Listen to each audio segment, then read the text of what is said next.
I'm Dr. Tabitha Hardy. I am the Assistant Vice Provost of Graduate Education here at the Graduate School, and I also serve as the Director of the Prepare Future Faculty and Professionals Program. Today, I'd like to get started with all of my sessions by kind of getting a feel for everybody in the room.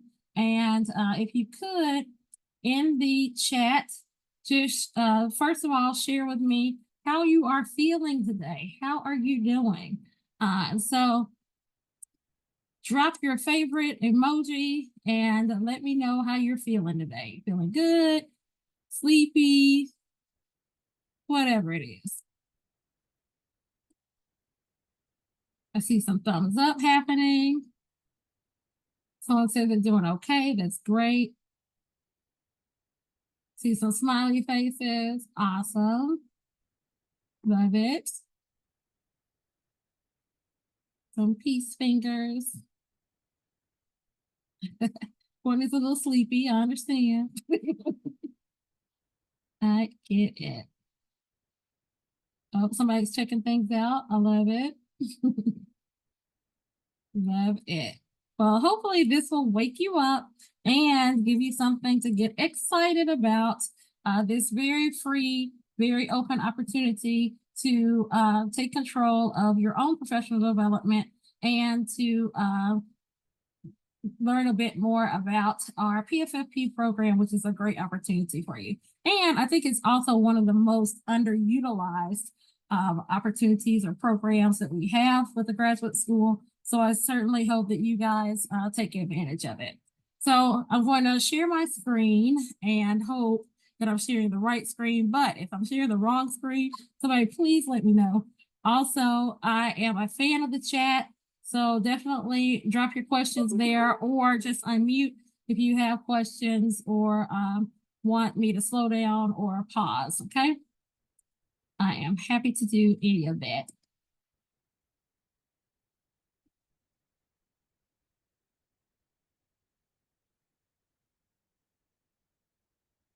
I feel like I'm definitely about to mess this up. So.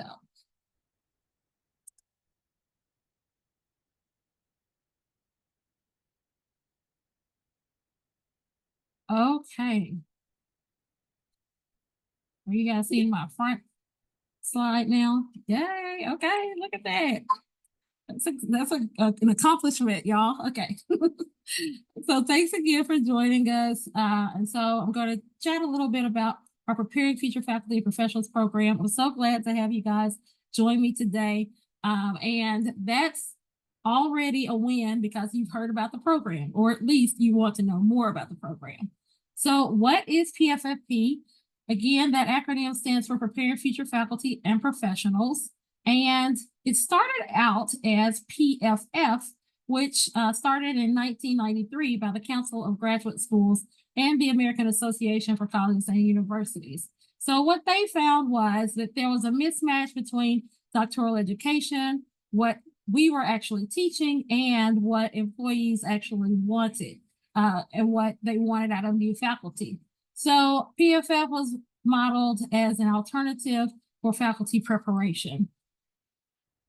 So we at IU Indianapolis have evolved PFF to PFFP, which is designed to introduce participants to a full range of professional responsibilities in teaching, research, service, and a professional career. So whether you decide you want to go into academia or take on a non-academic role and be in industry, it's entirely up to you.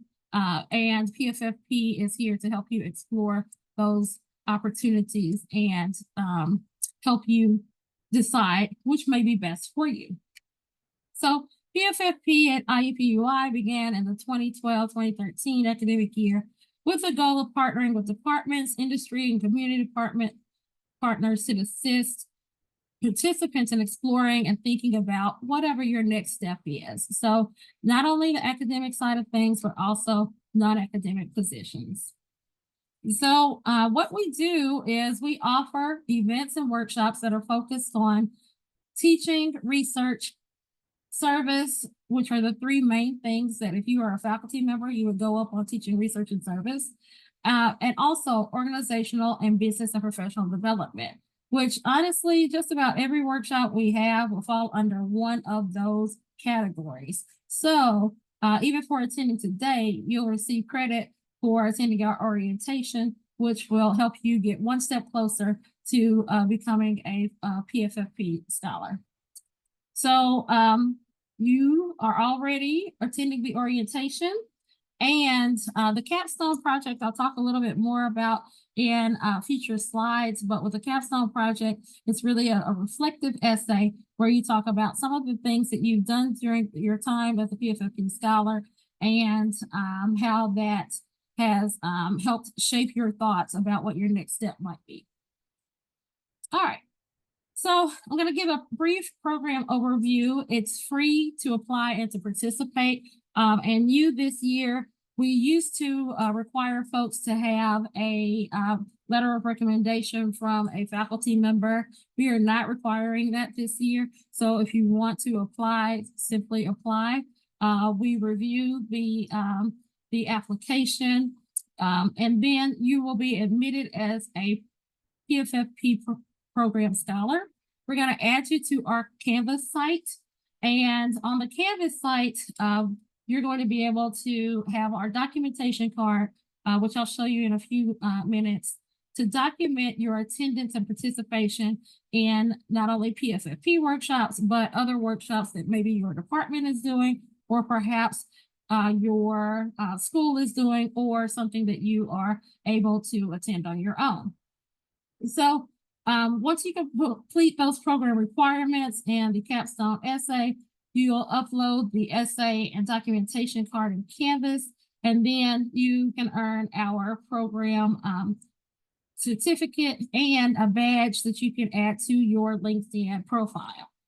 Now, some of you are probably thinking, Dr. Hardy, it cannot be that easy. Oh, it is though. It really is. Okay. So I do hope that you take the time to apply and to go through the PFFP program. So who should apply? This program is open to graduate students and postdoctoral fellows that are kind of thinking about, okay, maybe I want to do this. Maybe I don't want to do this. I had a PFFP Scholar a few years back that thought that they really wanted to teach as their next step. And she told me, she said, Dr. Hardy, I've attended a few of these teaching sessions with PFFP, and I don't think I want to be a faculty member. And I said, okay, that's great. Good to hear, because now you know what types of jobs that you want to look at and want to focus on. So I'm going to drop into the chat the PFFP website, and I'll also drop into the chat the link to apply so that you'll have access to that. There's our PFFP website.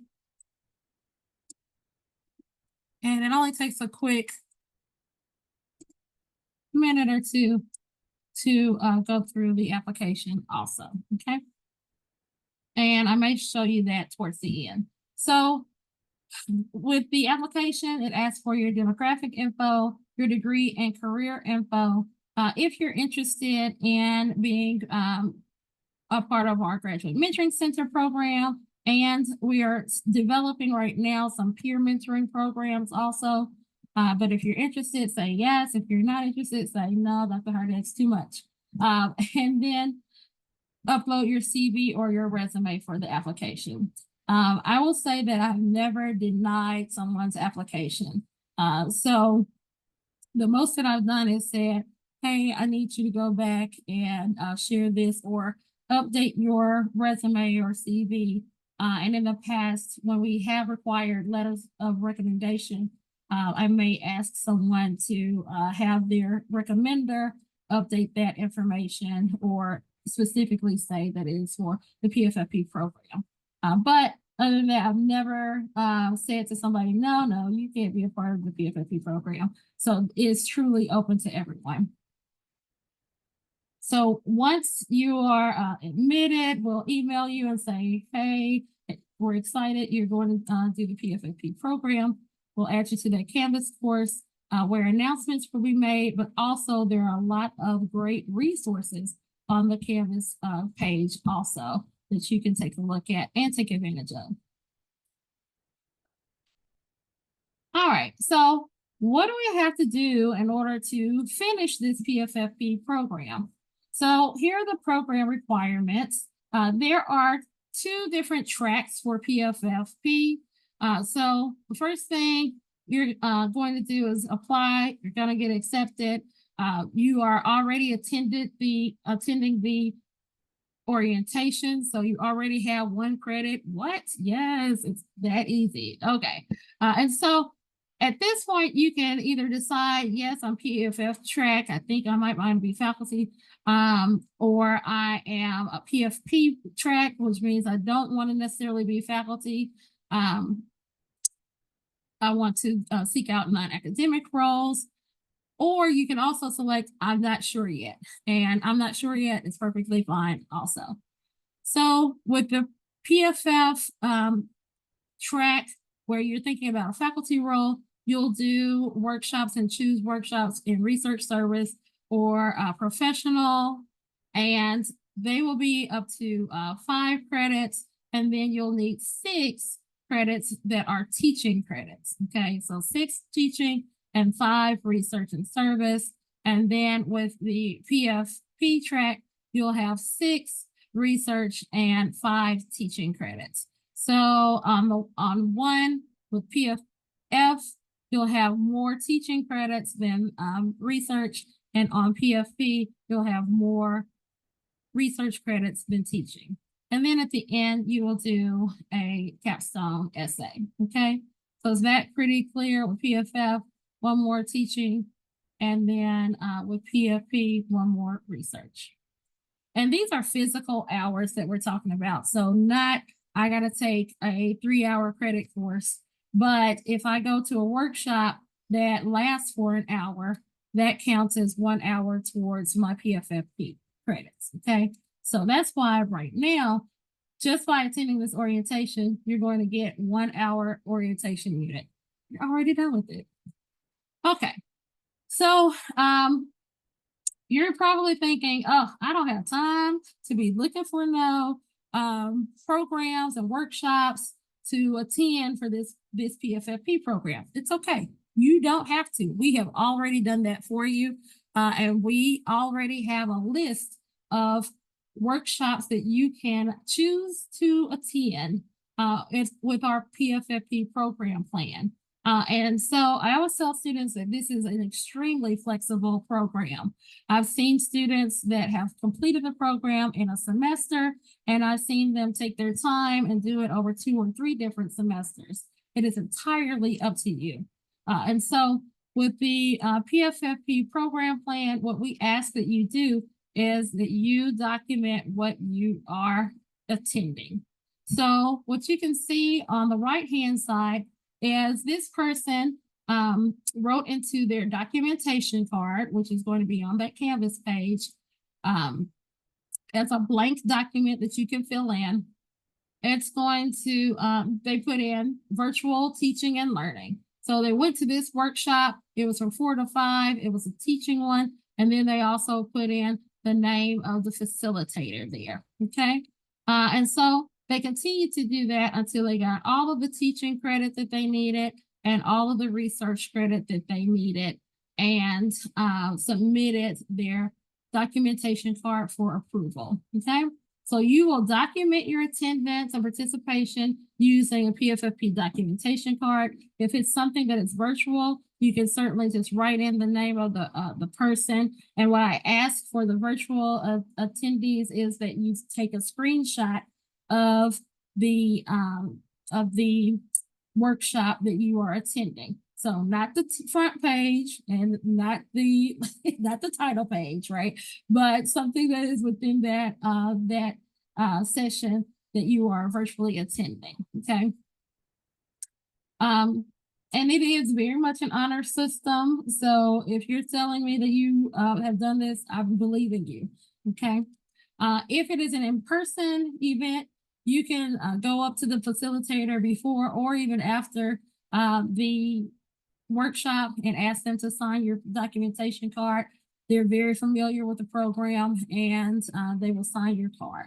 No worries. And it also gives you an opportunity to network with the facilitators of that workshop also. Okay. So once you have gone through all of the requirements of the program, or you're saying, oh, I've done 6 of these teaching ones and 5 of the research ones, you can upload your card to Canvas and complete the capstone essay. So with the capstone essay, again, I mentioned to you that it is a reflective essay on your PFFP experience. And again, I'll mention that there's no timeline for completing the program. You have the flexibility to attend at your own pace during your time here.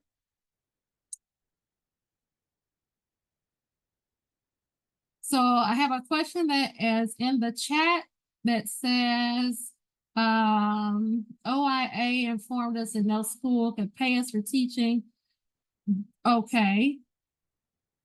So yes, the program is still useful for postdocs because again, what it shows is that you have gone through the opportunity, the necessary steps that you need to be trained in the area of teaching. So, and also with this 3-month teaching workshop that you did with Dr. Easterling, if you wanted to use that as a part of your teaching requirement for PFFP, I would allow that. I know Dr. Easterling well. So I would certainly allow that to help cover your 6 credit hours that you might need for PFFP. Hopefully I answered that question for this person. Let me know if not. Okay. So you can complete the program requirements and upload the PFFP documentation card for our review. And we already mentioned the capstone essay. And then you'll get a certificate of completion and a badge that can be added onto your LinkedIn profile. I've also seen people add their LinkedIn their badge to their signature at the bottom of their IU signature. So that's pretty cool. So this is what the certificate looks like. And I pre-COVID and now post, well, we're still in COVID, but now that people are more in person, I typically ask folks to come in and pick up their certificate so we can have a picture for our PFFP website and for our LinkedIn page, so we can give you guys a shout out for completing the program. So this is what it will look like, and the badge is also a replicate of what you will have as the badge that you can claim and add to your LinkedIn profile. So I would say that this digital credential badge can be claimed, and it links back to our PFFP website. So anyone that sees that you've done this on LinkedIn will also know a little bit more about our program. They can click on it and it will show them what you went through in order to get credit for this. Okay, so why participate? One, you get to explore a full range of career options and responsibilities and mentoring and academic and non-academic careers through our programming. And we have at least one session a month that comes from PFFP. We have others that come from our Graduate Mentoring Center. We have others that come from the graduate school itself. And then I'm sure that you are likely attending conferences and workshops within your own schools that could also likely count towards PFFP completion. So PFFP program is going to help you gain insight into academic and industry positions. It will help you observe and experience faculty responsibilities. It will also help you get career coaching and mentoring And the last one I think is really cool too. Sometimes we can also give you exclusive access to workshops and events. I had a student a few years ago that wanted to get into one of the grant writing workshops, and it was full. And they reached out to me and said, Dr. Hardy, I really want to attend this workshop, but it was full. So I reached out to the organizers. I said, this is a PFFP Scholar. Do you have a space for them? They said, yes, Dr. Hardy, we can let your PFFP Scholar attend. That is one of the perks of being a PFFP Scholar, is that sometimes we get insight into things that other people may or may not necessarily be able to do. Okay. So I'm gonna share really quickly a few seconds of a student's perspective about the program. I'm also going to drop into the chat. Oops, sorry, I thought I was gonna drop it in the chat. Our podcast that we have. And with this podcast, a couple of our recent PFFP scholars that completed the program are sharing their experience and how things went for them. So when you get some time, I would love for you to check that out. It's actually really cool to hear how they learned about the program, but also how it was helpful for them. So I'm gonna share this really quickly.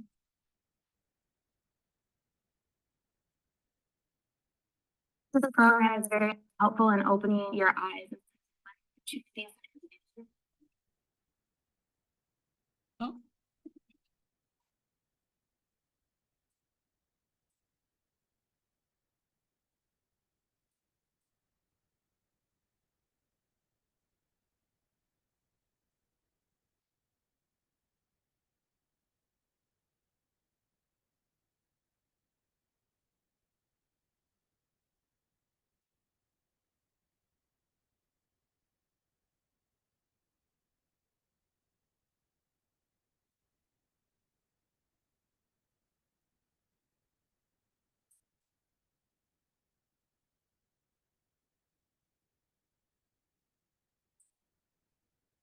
Oh, do I need to share the sound? I'm sorry, that's my fault. Let me go back and go in and share the sound. Sorry about that. I kind of forget about that part.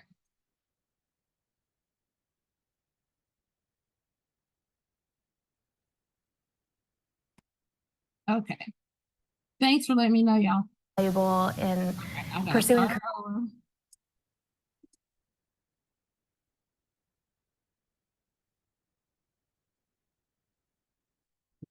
This program is very helpful in opening your eyes as to the different opportunities that are available with a graduate degree. I know a lot of students are specifically looking for jobs in either research or industry, but there's so many other places you can go, so many different paths that you can take, and I think that's really been shown to me through this program. I attended the Pathways Conference in the fall and also several seminars. In particular, my favorite was the Stepping Stone seminar that is focused on advancing women in science and medicine.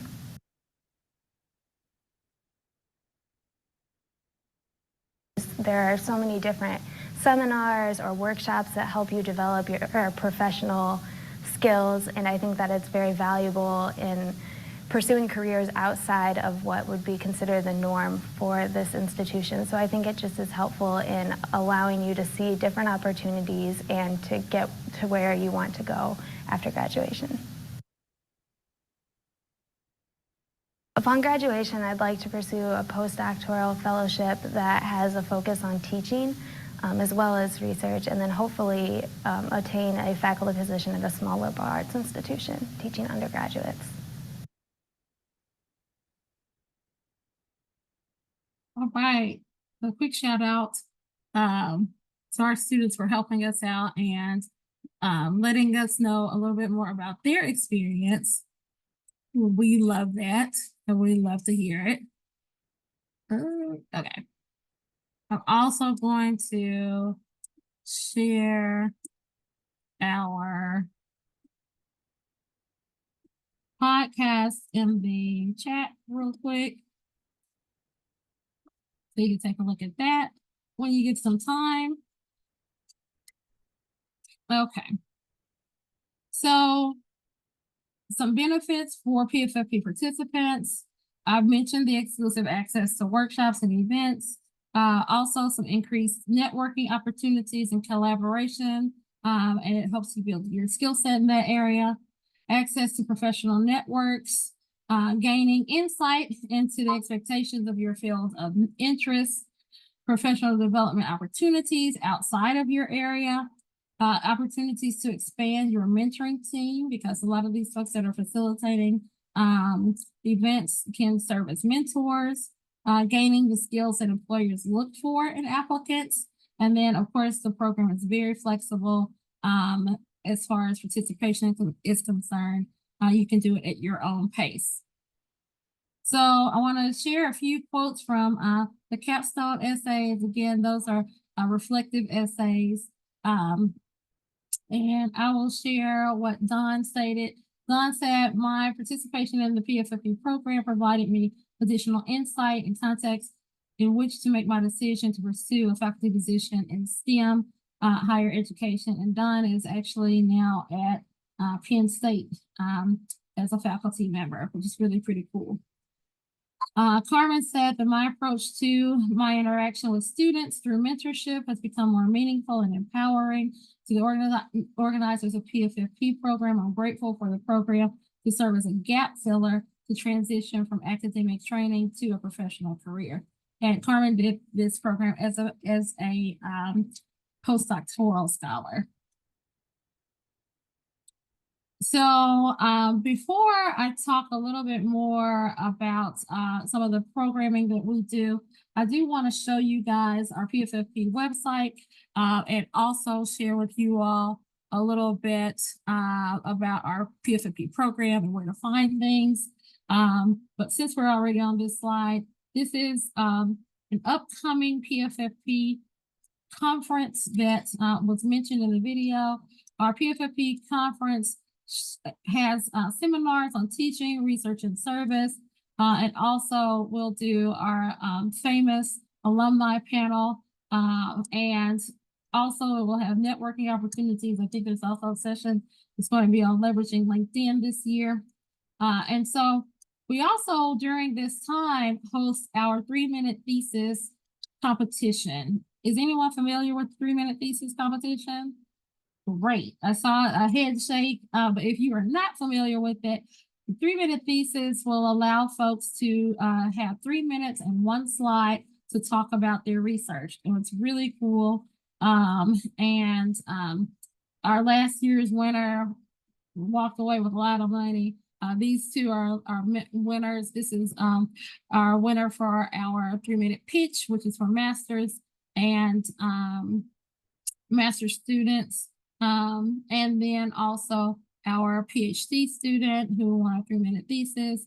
That's Caitlin, and she also represented us at the Midwest Association of Graduate Schools meeting that last year was just in Indianapolis, but this year it's going, or for 2026, it's going to be in Kansas City. So save the date for that is there. And also, if you are ready to sign up and say, oh, you know what, I think I do want to go to this conference, go ahead and sign up. This will give you the opportunity to join us on November 13th. You'll see this a lot over the next month or so also, so definitely take some time to join us there. Okay, so I'm going to take a minute and share with you guys the PFFP website.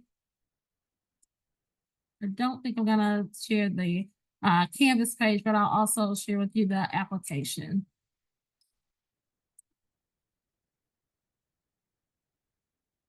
Oh, I might. This is a great question. Okay. So any questions while I'm pulling this one up? How y'all feeling? Excited? Me too, me too. Okay. So I want to share another screen. All right. Hopefully everyone is familiar with our website. This is the hope. If you are, you'll find PFFP right under Student Life and Support. So I'm going to throw that right here. I also shared it in the chat previously. So this is our PFFP website. And on this PFFP website, you can see the scrolling calendar of all the events that we have going on, including some events from our student orgs and also from the graduate school and the writing center. But right underneath that, you see the link to apply to PFFP and the link to our PFFP program plan. So I'm going to show you both right now. I'm going to click here.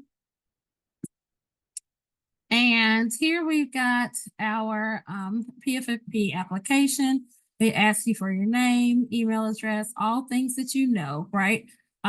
So it also asks for your grad department, what you're looking for, what year you are in your program. Again, stuff you already know. What you're interested in, and if you're interested in both, you can say that. If you've gotten any teaching assignments, that might be helpful for us to know too. So you can take a look at all of this and upload your CV resume right here. If you have any questions, you can totally let us know at our PFFP email address. Okay. So the other thing that I'm going to show you really quickly is our PFFP Canvas site. Can you guys see this still? Are y'all seeing that? What are y'all seeing? Okay, good. Okay. So our PFFP Canvas site, with the Canvas site, it gives you a nice little welcome plan, tells you a little bit about the program and what you need to do, and about the different tracks that are there also. And then what you'll find in the modules is a little bit more about PFFP. Our most recent orientation recording is there, a YouTube playlist, and then also the documentation card. So you can download this documentation card so that you can have it and write all over it. And that's always like a helpful, decent, good thing. Okay. Once you complete the documentation card and upload it, then the assignment for the capstone essay will open up. And so it's not going to open up until you've completed that. So it is actually a requirement to finish the documentation card before you do the capstone essay. But again, the essay is just a reflective essay that you will share with us about PFFP. And so I usually ask for no more than a page. So that's really very helpful to me. Keep it clean and concise. All right.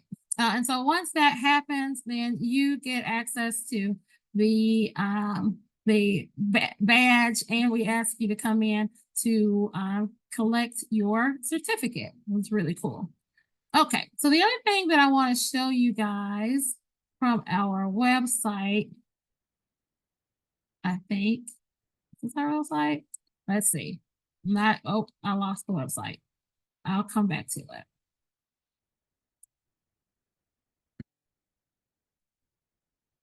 No worries.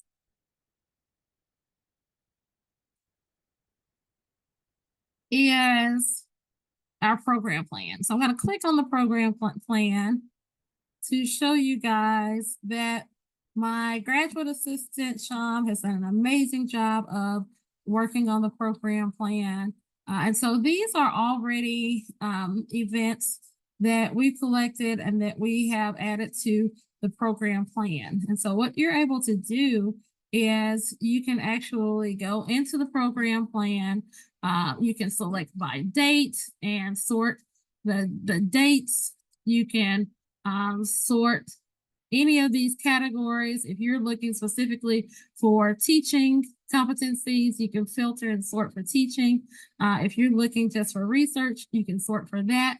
But you can see that there are a few things that are going on soon that might help you fulfill some of these different categories. So we have a citation management workshop that's coming up October 1st that will give you some credit in research. We have a right to impress about the mastering the cover letter that will give you some credit in that organizational professional development, which also kind of falls under that research credit. Okay, so we have our Pathways Conference, but lots and lots and lots of opportunities there. Developing training plans, how to write a complete, compelling aims page, mechanics of writing effective grants. So we have events through 2026 already on our page. And all you have to do is click on the view and register, and you can register there. So it's very clean and easy to do that. Now, because of the flexibility of the program, if you decide I don't want to go to this managing up to maximize mentoring relationships on November 25th, you don't have to do that. Okay, you can go to exploring self-talk and get credit that way. Okay, so you can absolutely pick and choose the things that are of best interest to you and the ones that you feel like are going to be most beneficial to you as you think about what your next steps might be. And so you've got lots of opportunities here, things about teaching, but also things about research and opportunities that are online and in person. So completely up to you to pick and choose what you would like to attend. Questions about the program plan? How you feeling so far? Hope you're feeling great. All right. So I did want to show you those few things. And then I'm going to show you one more quick slide about some of the things that we've got going on, because we always have things going on campus and through the graduate school.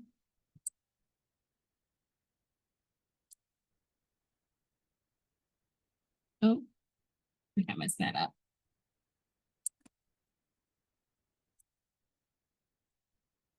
Okay. So I kind of already mentioned our Pathways Conference, which is a great opportunity to attend, and we feed you all day. So keep that in mind. And the 3-minute thesis is going on during that time. Also a great opportunity to win some money if you're ready to do that, or at least support folks who are presenting there and see some really neat presentations. I mentioned our citation management workshop that is coming up. So if you are getting all of the resources but don't know what to do with them, definitely take advantage of that. Our cover letter workshop, which I think is really becoming a lost art, is coming up on October 9th. And then also thinking about some of the other events on LinkedIn Learning. Everyone knows that you have access to LinkedIn Learning and can view virtual opportunities there. We have some opportunities through our Graduate Mentoring Center, dialogues with our partners there. And then our Center for Teaching and Learning also provides a lot of different opportunities. With the CERTL network, we don't have CERTL on our campus anymore, but you are able to access the CERTL network with your IUID. So make sure that when you sign into CERTL events, just say your IUID and you can use those. Okay. All right. So I'm gonna give you some time to for whatever questions you might have. Feel free to ask them so that everyone is clear. And I'm already looking forward to seeing your application and to accepting you into the program. And I will say that for a limited time only, as a part of the acceptance process, the gift for joining is a retro, because it says IUPUI, retro pad folio and pen set that says PFFP. Very cool. I have one of them myself. So something else to kind of think about and consider. All right, so I'm going to stop sharing the screen so that we can chat And what questions do you have?